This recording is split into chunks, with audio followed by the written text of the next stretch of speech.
सम्पूर्ण पत्रकार ज्यूहरूमा म डिएसपी लक्ष्मी शाहको तर्फबाट शुभ बिहानी नमस्कार। पक्कै पनि पत्रकार र प्रहरी भनेको मैले भन्नुपर्दा म त केन्द्रीय समाचार कक्षमा पनि काम गरेर आइसकेको छु। विगत 2 वर्ष नै मेरो दरबन्दी त्यहाँ थियो। म माथि केन्द्रदेखि अहिले यहाँ लोकल लेभलसम्म पत्रकार मित्रहरूसँग चाहिँ साथीत्वको हिसाबले नै माथिदेखि यहाँसम्म काम गर्छु र गरि पनि राखेको हो भन्ने प्रतिबद्धता जनाउन चाहन्छु। हामी पत्रकार भनेको हामीले राज्यको चौथो अङ्ग भन्छौँ। जसरी सूचना प्रविधिको कुरामा चाहिँ हरेक समाजमा हुने घटना सूचनाका कुराहरू जनचेतनाका कुराहरूमा यहाँहरू पत्रकारिताको विषयलाई लिएर चाहिँ समाजलाई सुसूचित गराउनु भएको छ। त्यसै गरी कानुन प्रवाहका हिसाबमा कानुनी राज्यको निर्माण गर्नका लागि हामी कानुनलाई हातमा लिएर अगाडि बढिरहेका छौँ। मलाई लाग्छ भूमिका एउटै हो, प्रक्रिया फरक हो हैन। त्यही भएर पत्रकार र प्रहरी भनेको राज्यको चाहिँ यस्तो अङ्ग हो कि जसले चाहिँ अनुशासनमा बाँधिएर हैन राज्यलाई सुसूचित गराउने र राज्यलाई आफ्नो समाजलाई चाहिँ कसरी लाने, आफ्नो समाज के छ, कस्तो छ, समाजको स्थिति के छ र समाजका जनताहरूलाई कसरी सुसूचित गराउन सकिन्छ भन्ने विषयमा चाहिँ हामी सँगसँगै मिलेर काम गर्छौँ। पक्कै पनि यहाँहरूको आशा र भरोसा मैले पनि हेरिरहेको छु, भ्युजहरू धेरै आइरहेको छन् होइन। कोवलपुरमा महिला डिएसपी भन्दा पनि डिएसपी आएको छ भन्ने हिसाबले लिदिनु होला। महिला र पुरुष भन्ने चाहिँ हुँदैन होइन। यो चाहिँ एउटा महिलाले गर्ने भन्दा पनि सिस्टमले गर्छ होइन, महिलाले गर्ने होइन। नेपाल प्रहरीको एउटा सिस्टम छ, सिस्टमले चल्ने हो। त्यही भएर सिस्टमले गर्ने हो भन्ने हिसाबले पनि लिदिनु होला भन्ने मैले पक्कै पनि लिएको छु। पक्कै पनि हजुरहरूले यहाँ राखेका सम्बोधनहरू सुझावहरूलाई चाहिँ मैले पोजिटिभ रूपमा मनन गरेको छु र त्यसमा चाहिँ अग्रसर भएर काम गर्नेछु भनेर विश्वास दिलाउन चाहन्छु। सूचना प्रवाहको कुरामा चाहिँ कतिपय साथीहरूले मैले साथीहरूले भने होइन, सर म्याम भन्दै म आइसकेपछि मलाई पनि फोन गर्नुभएको थियो। मलाई भन्दा पनि अब मैले भने ठ्याक्कै सूचना केही घटना घट्छ घट्ने यस्तो यस्तो भयो भनेर मलाई त्यति मात्रै चाहिएको हुन्छ। त्यो भन्दा पनि हाम्रो कार्यालयको सूचना अधिकृत हाम्रो हरि सर इन्सपेक्टर हरि सरलाई फोन गर्नु। अझै बढी त्योभन्दा पनि डिटेल्स तपाईँहरूलाई चाहिन्छ भने चाहिँ 90-212 हाम्रो फोन नम्बर हजुरहरूलाई पक्कै पनि मलाई भन्दा हजुरहरूलाई भन्दा त्यसमा फोन गर्नुभयो भने चाहिँ त्यो डिटेल्स सबै पाइन्छ होइन। हुन्छ, म नयाँ छु, मलाई पक्कै पनि पत्रकारिताबाट चाहिँ एकदमै सहयोग रहन्छ भन्ने कुरा मैले पहिलो झलकमै पाइसकेको छु होइन। मेरो यो विश्वासलाई कृपया गुम्न नदिनु होला। हामी मिलेर जाउँ, मिलेर काम गरौँ।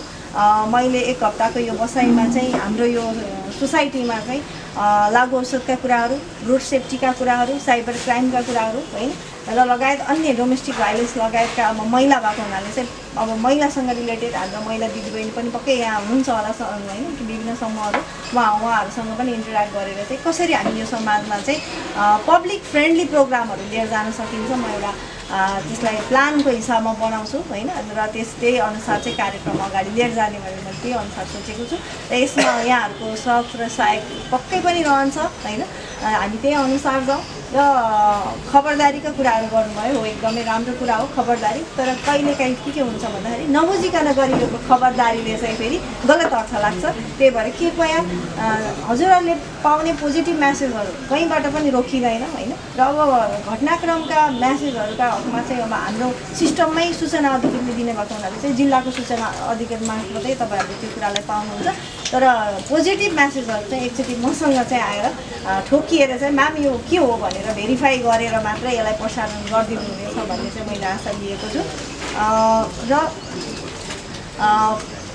मैले चाहिँ के कुरामा विश्वास गर्छु भन्दाखेरि चाहिँ मेरो आफ्नो ब्लड ग्रुप पनि पोजिटिभ भएको हुनाले चाहिँ B positive, group positive, always get positive होइन।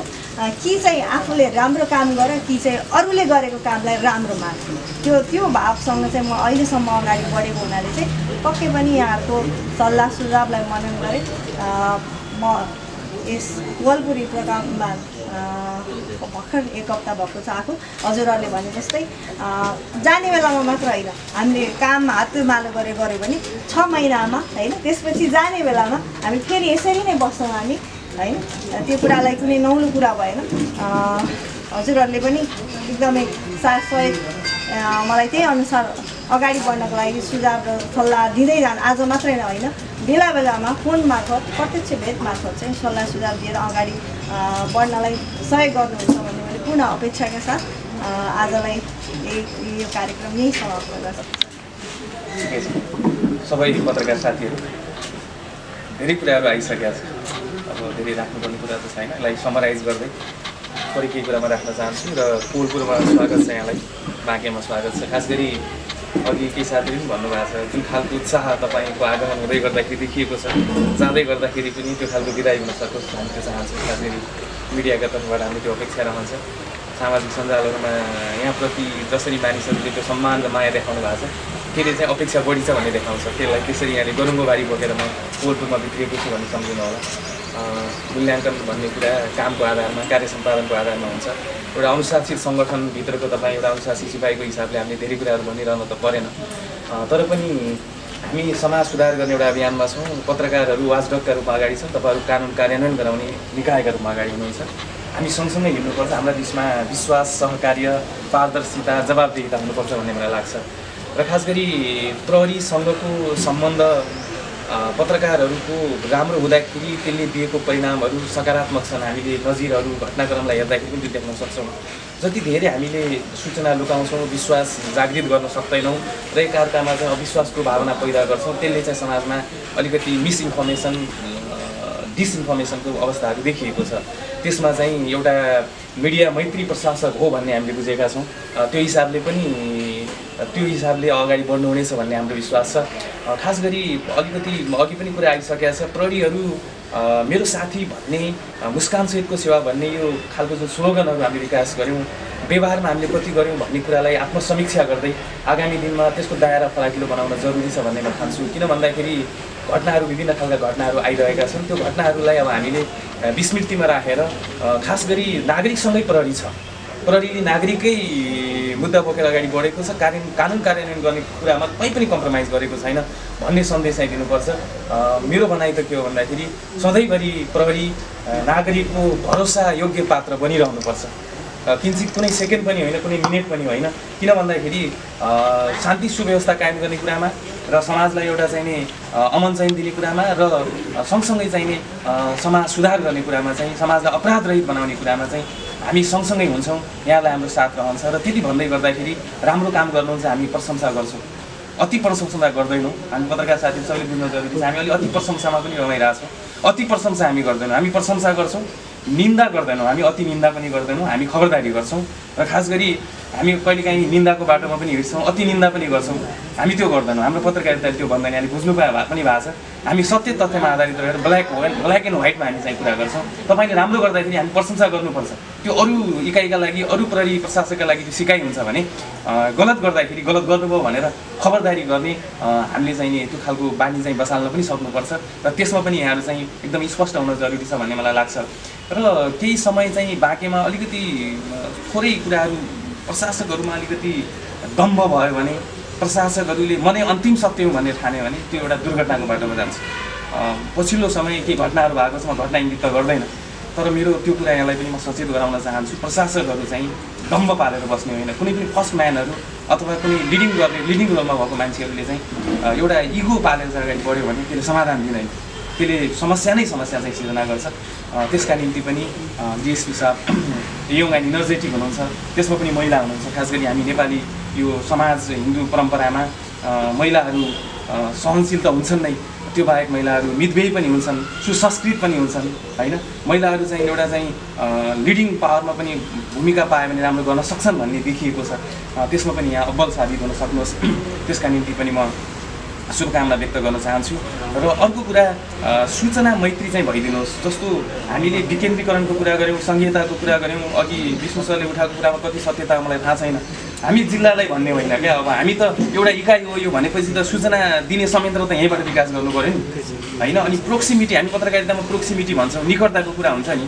जस्तो अघि केही साथीले कुरा पनि उठाउनु भएको छ, कोलपुर क्षेत्रमा कोलपुरका साथीहरूले त्यो अपनत्वको भावना फिल गरेनन् भने त्यहाँ चाहिँ के हुन्छ भन्दाखेरि सहयोगको भावना रहँदैन, त्यहाँबाट सुरुवात हुन्छ। त्यसलाई चाहिँ फराकिलो बनाउने कुराहरू बिस्तारै रहन्छ।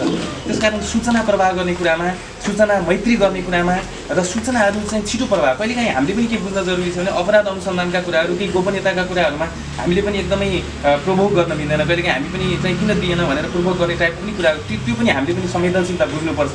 तर जे सूचनाहरू दिन मिल्छ, प्रहरीले कहिलेकाहीँ के छ भने आफ्नो अनुकूलतामा सूचना प्रवाहमा चाहिँ अलिकति बढी चासो दिने, अलिक प्रतिकूलतामा चाहिँ सूचना चाहिँ लुकाउनका लागि कोसिस गरे कि भन्ने खालको भाष्य पनि निर्माण हुन्छ पछिल्लो समय भएको छ। त्यसमा पनि यहाँ चाहिँ सजग हुनुपर्छ भन्ने मलाई लाग्छ। र विशेष गरी यो चोकमा कुन साइडबाट काट्ने भन्ने समय पनि त्यो रिक्सावालाहरूलाई, म त रिक्सावाला भन्छु कि थाहा छैन, दायाँबाट काट्ने कि दायाँबाट काट्ने कि त्यो चोकलाई चाहिँ हामीले कुन हात बनाएर काट्ने भन्ने कुरो थाहा छैन। त्यो चोकहरूमा त्यो राखिदिनु भयो भने पनि अलिकति सुधार हुन्छ। उहाँ आउँदै गर्दाखेरि पनि मैले एउटा सुझाव दिएको थिएँ, खास गरी सुभाष वर्णवाल यो घटना छ, सिगरेबाट आउनु भएको छ, पक्कै पनि बोलबुलले यो न्याय पाउँछ, यो मर्डर केस अहिले पनि सल्भ भएको छैन भन्ने खालको कुराहरू चाहिँ मैले उहाँलाई दिएको थिएँ। पक्कै पनि तपाईँ आउनु भएको छ, यो केसमा चाहिँ केही प्रोसेस अथवा प्रगति होला भन्ने खालको कुराहरू गरेको थिएँ। उहाँले त्यसलाई कसरी लिनुपर्छ थाहा भएन, जाने बेला पनि पत्रकारहरूसँग भेट पनि भएन, सबै हजुर आउनुभएको छ। यो घटनालाई पनि थप चाहिँ बाहिर आउँछ जनमासमा भन्ने चाहिँ हामीले चाहिँ अपेक्षा छ।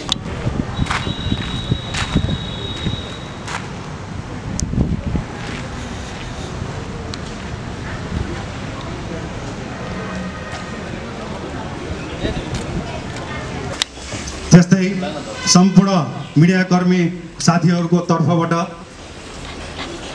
नेपाल पत्रकार महासङ्घ बाँकेका अध्यक्ष नवीन गिरिज्यूलाई अगाडि आई आसन ग्रहण गरिदिनको लागि हार्दिक अनुरोध गर्दछु। एकदम संवेदनशील क्षेत्र हो। हामीले त न्युज लेख्ने कुरो पनि थाहा छ, तपाईँहरू आउनु भएको छ, माथि पनि रिपोर्टिङ गर्न हुन्छ। कोलपुरमा अहिलेसम्म रुचाएको जम्मा 3 जना हातमा गर्न मिल्ने प्रमुखहरू हुनुहुन्छ कि अहिलेसम्म, एउटा जनकशाही हुनुहुन्छ, यो पब्लिक बेसमा काम